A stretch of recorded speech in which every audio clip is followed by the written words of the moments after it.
UFC Fight Night Vegas 24, Whittaker versus Gastelum takes place in a couple of hours tonight, and I thought I'd go through the entire card and give my last minute detailed prediction and breakdown of every single fight on the card, starting with the early prelims, ending with the main event. I'm calling exactly what shot will finish the fight, what submission will make someone tap, how the fights will play out. I'm not just giving my prediction based on resumes or style matchups or former opponents or former performances. I'm talking about what's going to happen inside the cage once that bell goes for round one. One thing I do need to mention before I even get into the early prelim opener, which I will do in a second, is that every single time I make one of these videos, it doesn't go well. I've avoided two cards making this video, Volkov versus Overeem, and also more recently the last card, Marvin Vettori versus Kevin Holland. On both of those cards, I've almost gone perfect, so I feel like I'm kind of cursing this card for myself prediction-wise, just by making this video. But let's get into the early prelim opener of Tony Gravely versus Anthony Burkak. Great fight to start off the card. Tony Gravely, really talented, and I think he's going to get a finish over Anthony Burkak here. I think he's going to be going for a lot of takedowns early. Some good stand-up exchanges will happen back and forth. Gravely's going to get some takedowns towards the end of the first round and the end of the second round. Maybe have some close submission attempts, but I don't think he's going to finish the fight in those early rounds. I think it's going to take until the third round where Tony Gravely will really start to let go some of his ground and pound and get a TKO finish in the third round on Anthony Burkak, who's going to be slowing down as this fight goes on. He's the older guy. I think Gravely's going to push a bit of a better pace than Burkak can keep up with and finish him in the third round by TKO ground and pound. Moving on up the card, Austin Hubbard versus Dakota Bush. I'm going to be going with Austin Hubbard here. I think he's going to also get a late rounds TKO against Dakota Bush, but I don't think it's going to be from ground and pound. I think he's going to get a standing TKO against Dakota Bush, who has taken this fight on short notice. I don't think he's going to be able to keep up with the pace. I think Austin Hubbard's going to go out there, start things are pretty slow, go to the body a couple of times, chop at the legs a little bit. Dakota Bush maybe tries a couple of takedowns if the stand-up exchanges aren't going his way. Austin Hubbard starts to pick up the pace in the second round. Then by the third round, I think Austin Hubbard's going to really piece him up and finish him by standing TKO. Basically what would have happened in the Max Roshkov fight if Max Roshkov would have got off the stool. I think Dakota Bush is going to get off the stool in that third round, and Hubbard's going to finish him by TKO, and Bush is going to have no energy left against the cage, not defending himself appropriately, and Hubbard's going to get a finish in the third round as well. Moving on up the card, Bartosz Fabinski versus Gerald Meerschaert. I believe that Bartosz Fabinski is going to win the stand-up exchanges on the feet, and also towards the ends of the rounds win himself the grappling exchanges as well. I think he's going to win this one 30-27 unanimous decision. I could also see a 29-28. I feel like every single one of these rounds is going to be quite close, but Bartosz Fabinski is going to win it by doing more total strikes in the clinch. He'll be on top position as well, in my opinion, if they are going to scramble with each other. I think Bartosz Fabinski is just going to win it based on those little bits of information. There's not going to be a clear way to determine that Bartosz Fabinski's won a round, but there will be a way of looking at, right, well, he was on top and he was landing a couple of shots here and there, and he barely outlanded him on significant strikes. So I think Bartosz Fabinski, 30-27 or 29-28, all of the rounds are going to be close, but he gets the win by unanimous decision. Moving on up the card, Jessica Penne versus Lupita Godinez. I'm going to go with Lupita Godinez. Really close fight. I'll say maybe a split decision or something like that.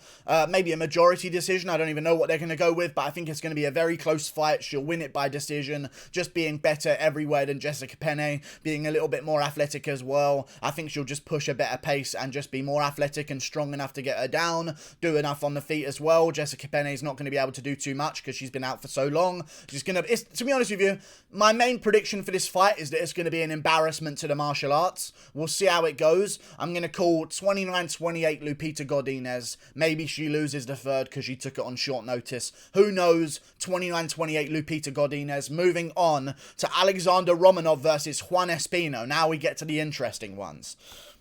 I'm going with Alexandr Romanov here. I think I'm going to call a very specific situation to take place. I think Romanov's going to shoot some takedowns on Espino. They're going to fail. I think Espino's going to shoot some takedowns on Romanov. They're going to fail. At the end of the first round, I believe Espino's going to go for a takedown on Romanov, get a good position to get a takedown, there is such a willingness to slam his opponents from Juan Espino.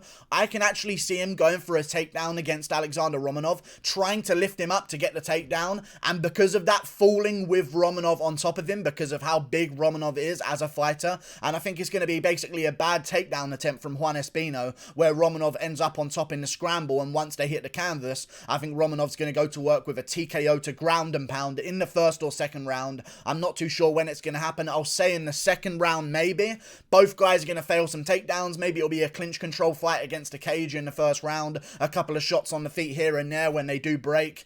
But I think eventually Espino's going to go for one big takedown in the second round, and it's going to backfire against Romanov because Romanov's got really good hips, really good balance as well for a big guy himself. Like, usually it'd be easy to topple over, but he's got really good balance, and I think he's going to be able to stuff a good takedown from Espino, end up on top in the scramble, and once they hit the canvas and Romanov is on top of him, I think that'll be too much localized weight, and he'll get the TKO finish. I'll say with elbows from side control from Alexander Romanov against Juan Espino in the second round, ground and pound TKO. Moving on up the card, Tracy Cortez versus Justine Kish. Now,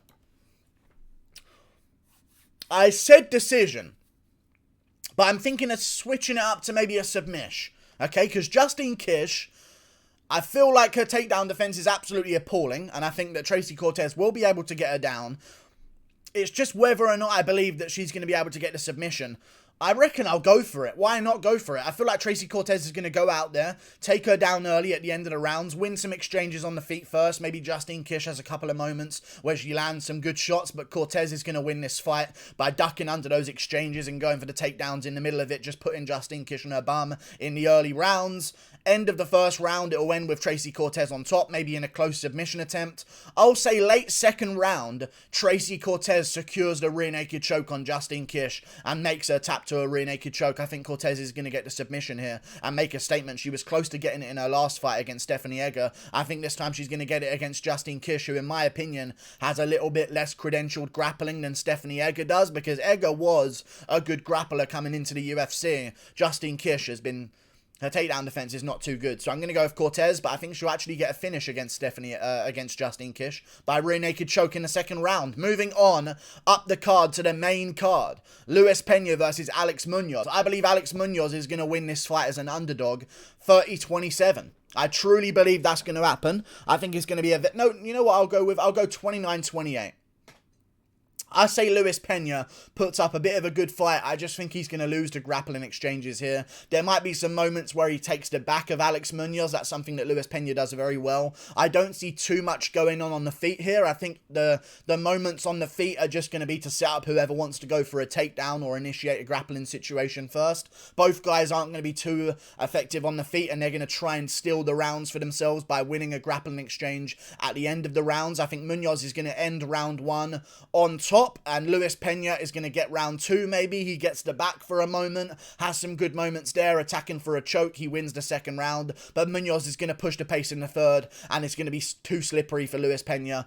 Or actually, I'll switch it around. I'll say Pena gets his back in the first round and wins it by attacking some rear naked chokes and stuff. Then as these rounds go on and they get a little bit more sweaty, I think Munoz is going to win those exchanges, because Pena goes for a lot of risky scrambles to take certain positions when he's not in a great position to take those positions. And I feel like he's going to be slipping off Alex Munoz, who is a great grappler. I'll go with Alex Munoz winning the second and third round here by securing top control, landing good total strikes, and maybe even winning the exchanges on the feet as well. I'll go with Alex Munoz, 29-28, unanimous decision. Moving on up the card, Abdul Razak Alhassan versus Jacob Malkoun.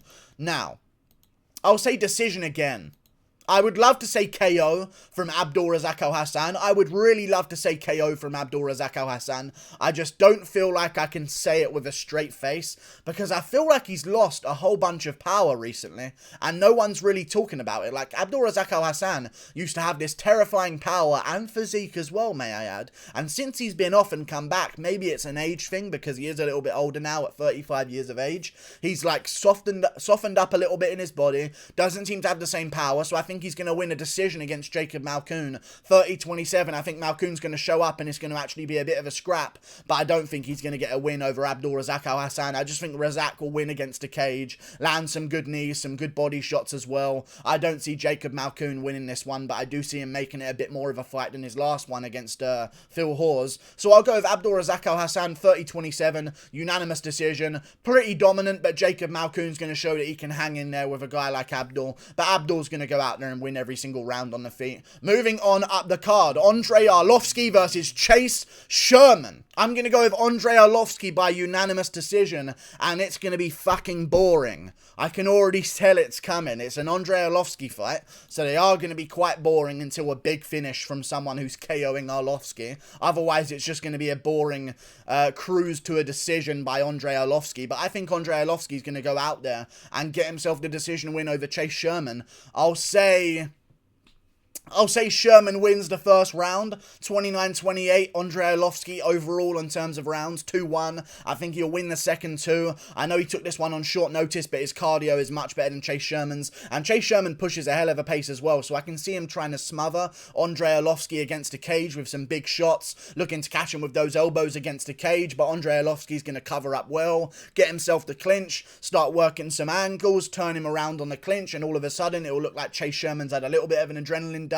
Maybe he expects to go out there and catch Arlovski in the first round and tries to catch Arlovski in the first round. I think once they start calming down a little bit in the second and third, Arlovski's going to win this fight with his jab, with his front kick, with his leg kicks, and it will just pick apart Chase Sherman to a boring unanimous decision. 29-28 after an entertaining first round. I'll go with Andrei Arlovski by decision. Moving on up the card, Jeremy Stephens versus Drakkar Klose.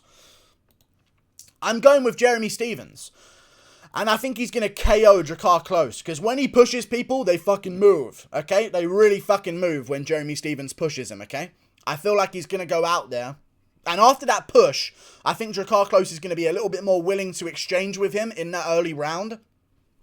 I don't see this going exactly the same way as the Beneil Dariush fight, where Drakkar Klose hurts him and then Beneil comes back. But I can see some similar situations, but I feel like Jeremy Stephens is going to win this one. Chopping at the legs, I think Drakkar Klose is going to try chopping at the legs back, but Jeremy Stephens is going to win that fight early. That's going to really dictate who gets to push forward, in my opinion, and that'll be Jeremy Stephens after the first 2 minutes. And only once those first 2 minutes are over, Drakkar Klose is going to really start to have a bit of trouble with that leg, and Jeremy Stephens is going to start landing those shots over the top. Klose will go for a big moment at the end of the first round, and I think that's when Jeremy Stephens is going to catch him coming in with a big right hand counter down the pipe. Jeremy Stephens gets it done by KO in the first round. I don't see Drakkar Klose winning this one, but it's going to be a good scrap. I just feel like Jeremy Stephens is going to have the power advantage. He's going to have the leg kick advantage early as well, and I think that Drakkar Klose is going to walk into something nasty at the end of the first round, and Jeremy Stephens will get a first round KO. Moving on up the card, Robert Whittaker versus Kelvin Gastelum.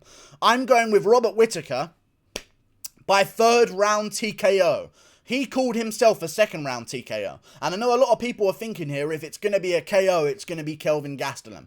I feel like Whittaker is going to, throughout this fight, injure Kelvin Gastelum in many ways. Front teeps to the body, front kicks to the body as well, oblique kicks to the leg. I think he's going to destroy Kelvin's knee in this fight. That is something that is going to happen in the first round, in my opinion. Kelvin's a little bit too low. He stands a little bit too wide. I think the oblique kicks for Robert Whittaker are going to be there all day, and he's going to stomp that knee out of place and really hurt Kelvin's knee. Kelvin's going to be walking on it a little bit funny after that. Then some front kicks to the body and some piston jabs are maybe going to swell up Kelvin Gastelum's eye come the second round. Those front kicks are going to start working, which are going to lower the hands of Kelvin Gastelum going into the third round. Then I can see Robert Whittaker landing his jab, landing his two, following up with that whipping head kick that he landed on his last opponent, Jared Cannonier. He landed that in the third round, but I think this time it's going to finish Kelvin Gastelum, and Robert Whittaker is going to get himself a TKO win at last in the third round against Kelvin.